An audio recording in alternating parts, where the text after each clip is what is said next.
August 7 జాతీయ చేనేత దినోత్సవం మొదటగా శుభాకాంక్షలు అండి. ఈ సంవత్సరం ఈ యొక్క చేనేత దినోత్సవం పాలకుల్లో అత్యంత ఘనంగా చేయడానికి మన వివర్స సోదరులందరూ కూడా నిర్ణయించడం జరిగింది.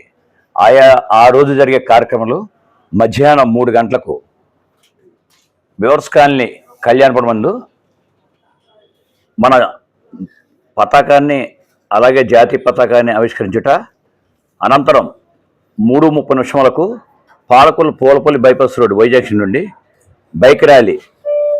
ఈ బైక్ ర్యాలీ కాకుండా అది పాలకులు టౌన్ మీదుగా మన చేనేత ముద్దుబిడ్డ జాన్ నాగేశ్వరరావు విగ్రహావిష్కరణ 4:30 పాలకులు లోకల్ మీద, అనంతరం ఆ లోకల్ మీద సభ ఏర్పాటు చేయడం జరిగింది.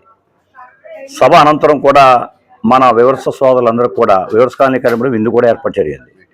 ఈ యొక్క మీటింగ్కి తప్పనిసరిగా చేనేత కులస్తులు అందరూ కూడా అధిక సంఖ్యలో వచ్చి మన యొక్క చేనేత ఐక్యతని సాటాలని కోరుకుంటూ అధ్యక్షులు వట్టం గణేశ్వరరావు. జై చేనేత, జై చేనేత, జై చేనేత, జై చేనేత, జై చేనేత. జై చేనేత.